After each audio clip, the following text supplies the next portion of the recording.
Hey everyone, welcome to the 8. Hi. We are here with Sean Fitzgerald. Franchise executive. Congratulations. Thank you. I have heard rumors that there have been people announced as the CFE and they weren't there in attendance. True or false? I'm sure it's true. It is true. This week's game, Sean, is called Say Something Nice About Cassie first.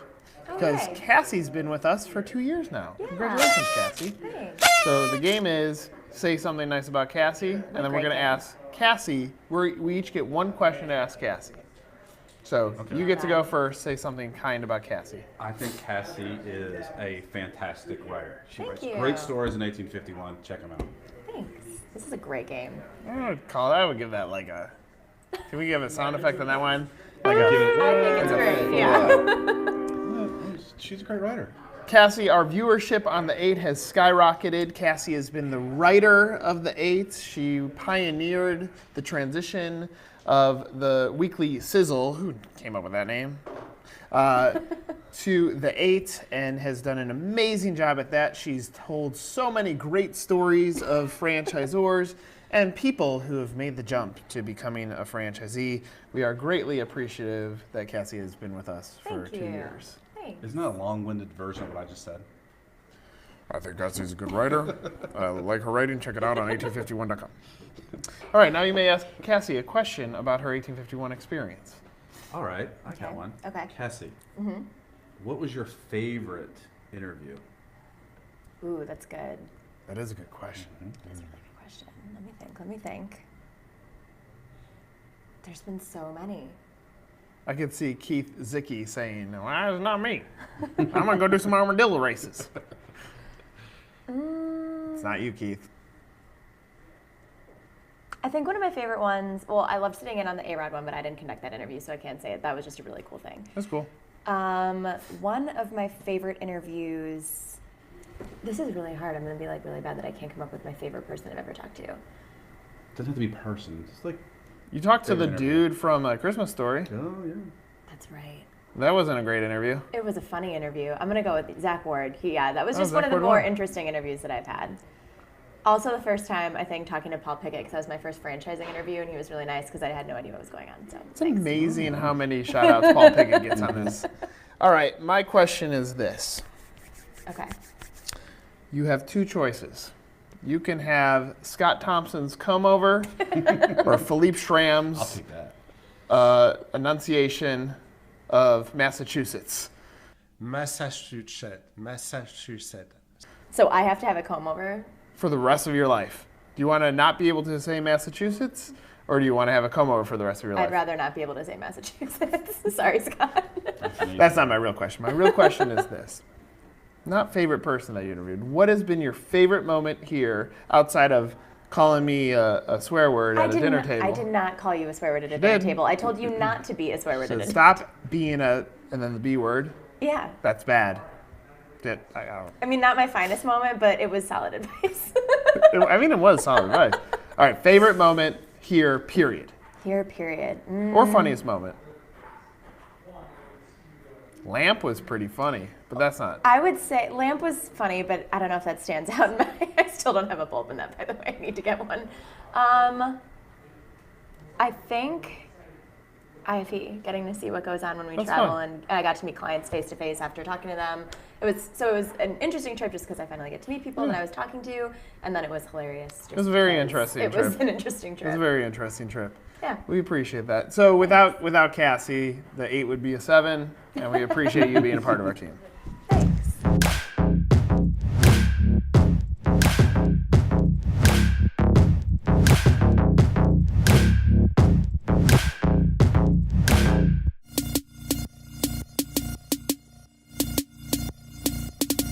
All right, welcome back.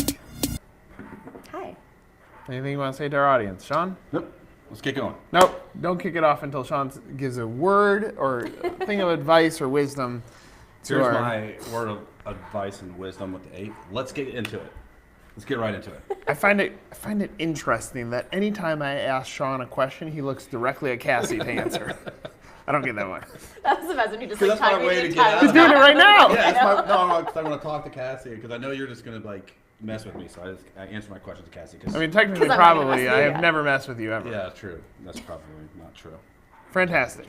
Fantastic. So McDonald's reached a settlement with the National Labor Relations Board about their use of whether or not they were a joint employer. And the settlement hasn't been made public yet, or I don't know if it will, but it clarified that McDonald's is not a joint employer, so this could be setting a precedent.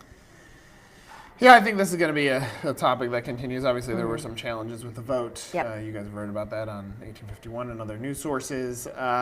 Joint employer is an interesting philosophy. There's obviously, there are some benefits to it, and one party feels like there's significant benefits to it, one does not.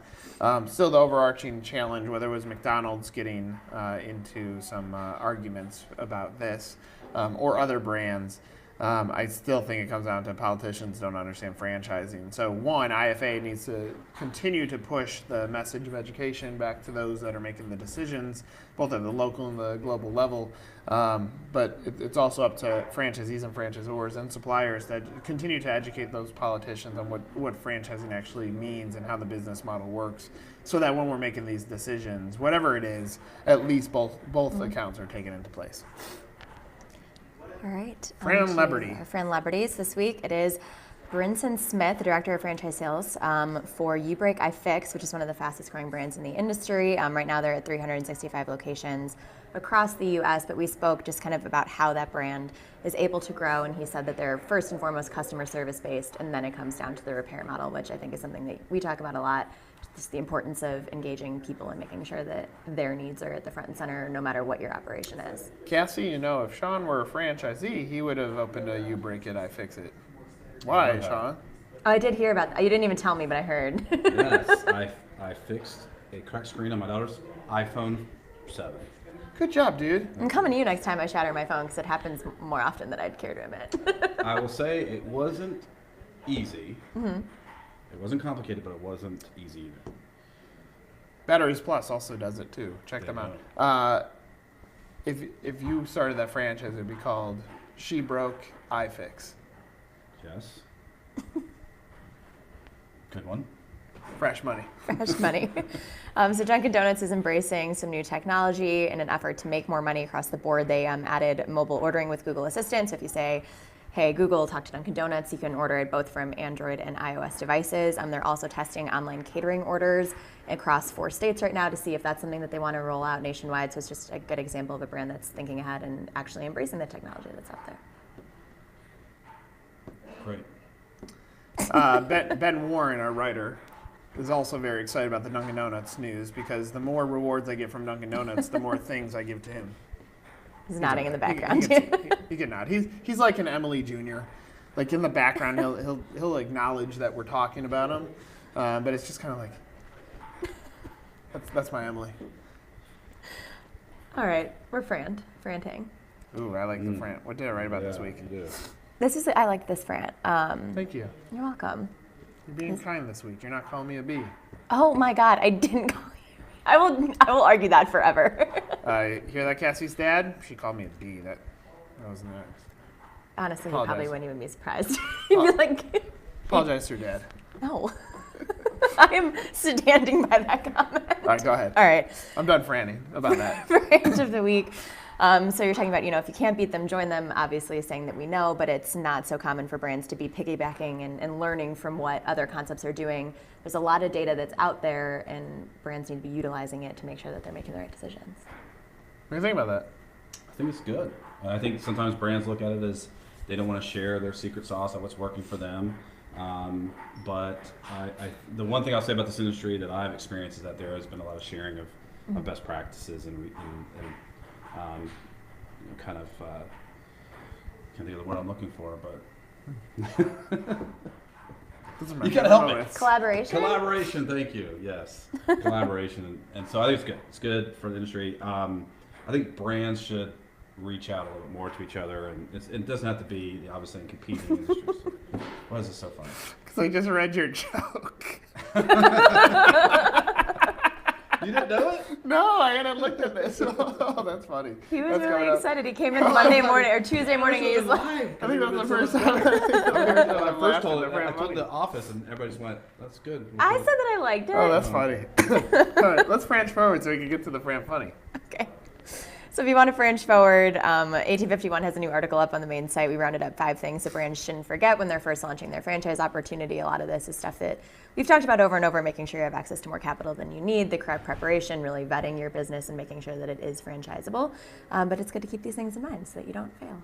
Yeah, be careful, franchisees, prospective franchisees. Make sure you're following the tips when you're looking to buy.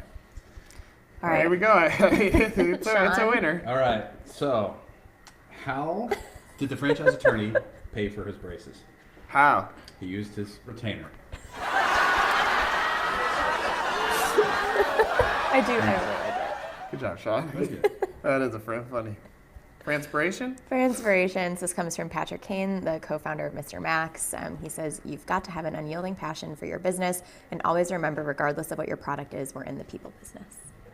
Amen. Frans or frenemies? So a friend of the industry is going to be environmentally friendly businesses. There's a new study out that shows that 82% of consumers prefer dining at places that take the environment into consideration. They also want, obviously, these ethically sourced and healthier snacks. But people are really considering that when they decide to eat out. So something to keep in mind.